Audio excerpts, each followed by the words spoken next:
Hey, welcome back to West Seattle. And today we have a good one because today we are taking a look at the brand new Transformer from Roto Grip.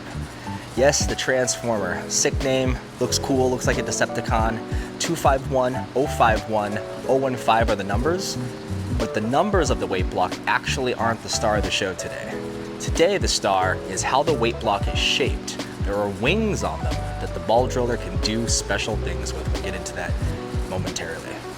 The weight block is called the Morph Wing core, and it's those wings. They're gonna tell us the difference between Transformer number 1 and Transformer number 2. So what are the differences? Well, one, I drilled through the wing, and the other, I avoided drilling through the wing. We'll talk about what that means after this first shot. So we'll grab this one off the rack, and this one just so happens to be the one that I avoided drilling through one of the wings. And the magic of that is that by doing that, I have increased torque-induced precession. Now, what the heck is that? Well, let's talk about it after this first shot.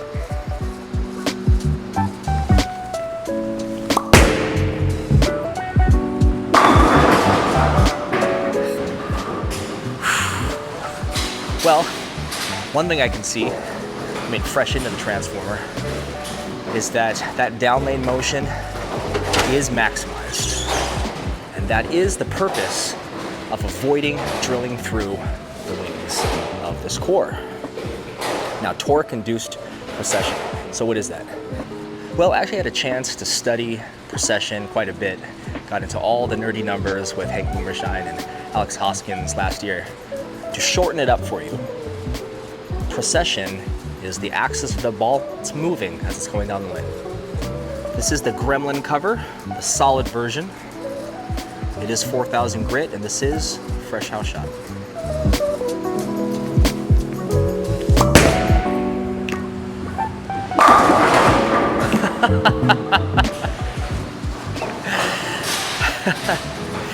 Okay, well, I got that one pretty far out. It had no problem getting back. Tried to serve me up a dirty dog. Norm, transform and roll out. Okay, so torque-induced precession. Think of that like this. As this ball is going down the lane, it's going through 3 phases: skid, hook, and roll. And as it's doing that, the axis of that weight block, it's moving as it's going down the lane. But with the wings of this Morph Wing core, if you avoid drilling one of those out, right at the end, when the ball starts to kind of peter out, get stable, lose its energy, there's this magic assist that pops up and keeps pulling that ball as it goes through the pins. That's torque-induced precession.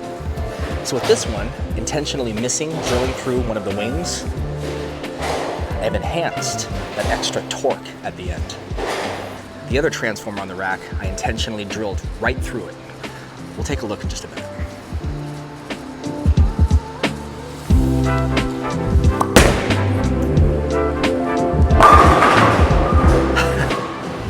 I'm a fair bit in. I like to play there.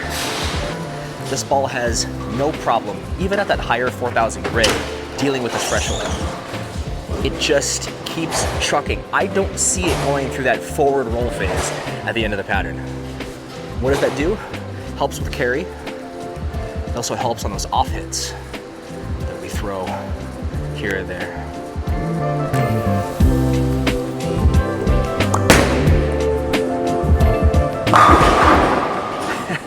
You see there?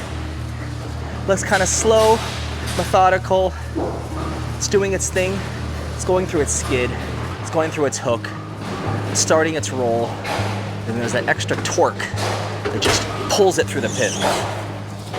Pretty cool. And coincidentally, this layout is my standard go-to asymmetrical ball layout. You can take a look. It actually just happens to miss that wing entirely.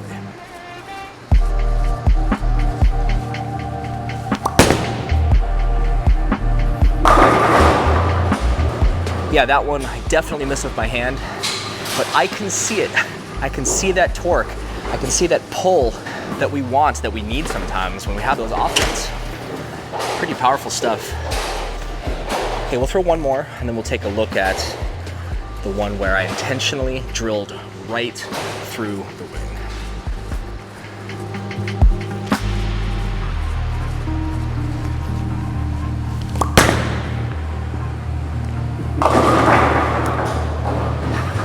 Okay, got that one out a little too far, but again, that extra torque, that extra pull, that torque-induced precession adds to the rotation that I already had, gets it to carry those off hits.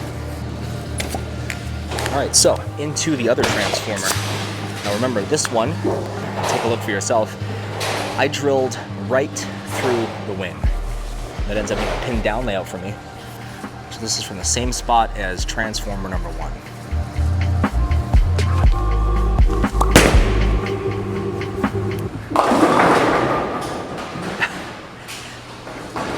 That doesn't get as exemplary than that, I think. Yeah, so much smoother down lane. So by drilling through the wing of this weight block, I have now inhibited the torque-induced precession. That extra torque down lane, it's not there as much. Let's throw another one.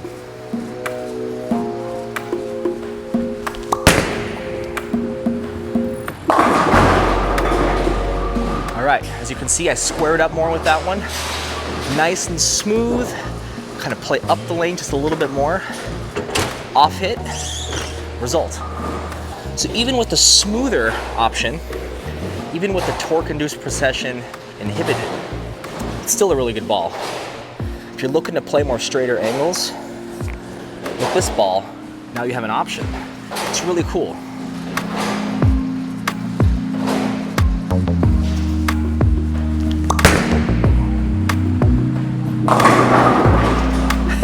See that? I just threw that one right in our West Seattle Bowl track.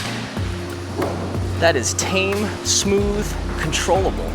I can score up a little more with that, have no problem being safe. And that's maybe something I would gear more towards when it comes to starting out on the fresh oil like this.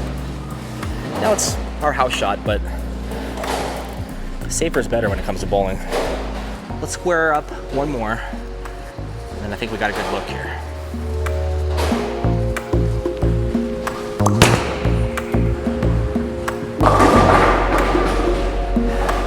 Yeah, so maybe somewhere around there, maybe slow the speed a little down. But this is a major difference. And this type of a design, this intentional design, isn't prevalent yet in most bowling balls in the industry. So think of it, now you can go to your local Proshop operator with a ball like this and say, hey, here's the motion I'm looking for. I want to play straighter angles, or I want to be more inside, open up my angles. And if your Proshop operator understands how to drill one of these, they can hook you up, because this core is highly tunable. I mean, let's throw one more.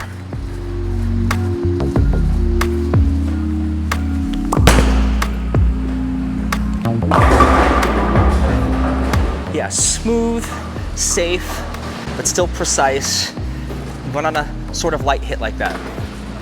I can't believe how much of a difference there is between these two balls. It is exactly what Hank and Alex have been talking about lately. Intentional core design, it really matters. So again, make sure your local Proshop operator understands this ball and the ways in which to get the roll that you're looking for. It's important. And while you're there, make sure you have your positive axis point measured or checked. That's very important too.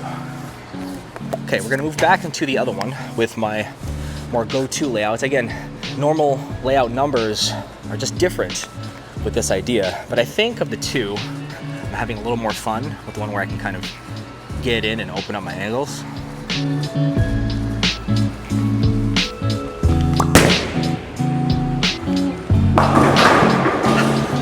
Do you see that difference? I just moved 7 boards left. That still was a very high 4-pin. This is the same ball, and if you're curious, the pin to PAP for both balls is exactly the same. They're both 5.5 inches pin to my positive axis point. The same. Now, before, standard thinking would tell us that they should be pretty similar then. These are not. So torque-induced precession, it's very real. And it's super cool that this ball takes advantage of it. Okay, we're gonna throw one more, then I'm just gonna quickly change the surface, throw a couple with that because I'm curious about that too. I'm gonna move a couple more inside. And I have no worries about this ball getting back to the pocket.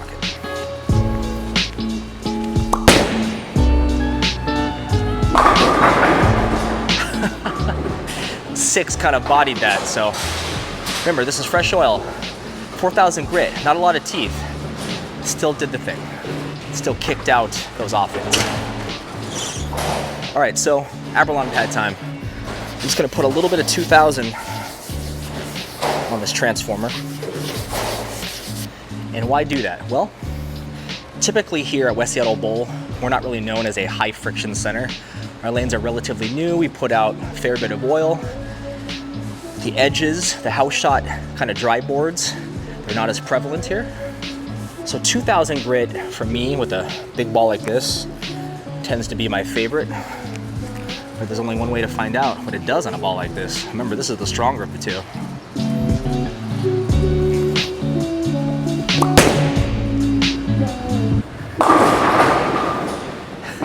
Okay, so that was from the same spot that I was lined up with the torque-induced precession transformer, the stronger of the two, and that hooked about 6-7 boards more. Probably a little too much for my liking. You can always put this back, and that is the magic of surface changes. You should experiment. You can always put it back. Let's throw another.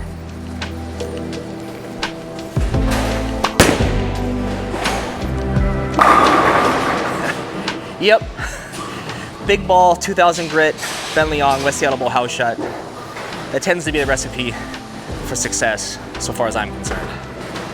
I could probably just stand there for an entire night and it'll just do that thing. But what, you might be asking, will the much smoother transformer do when I add some 2,000 to this one? I don't know. Okay, so same thing, we'll throw 1 or 2 to kind of break it in. But from that same spot I just threw the last transformer, but now the smoother one also has 2,000 grit.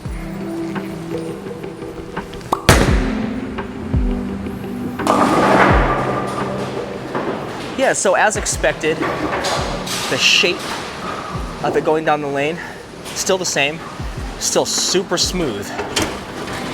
There just isn't that extra torque at the end. Now for straighter angles, that's perfect. Well, let's throw 1 or 2 more to see what it starts doing.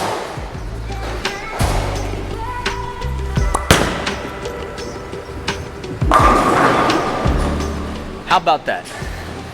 So that's probably what I would also do for the transformer. My speed, my tilt, my rotation, my rev rate. I like some surface just to kind of slow it down, smooth it out. That doesn't mean that I don't want that carry though. So if I were to use this one where I've inhibited the torque-induced precession, I've weakened it down lane, I still think that 2,000 grit for me at this center is the way to go.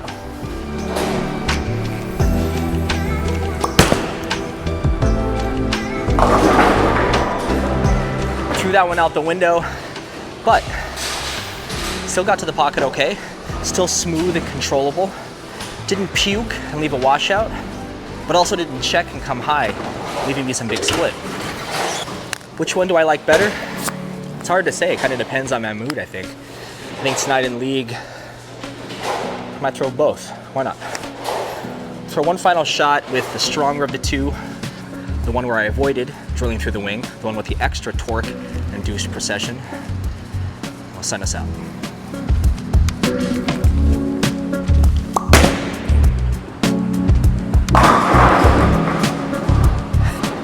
All right, this ball is really good, kind of all-time good. So if you're looking for a ball that is tunable, you can have more of the reaction you're specifically looking for, check out the transformer.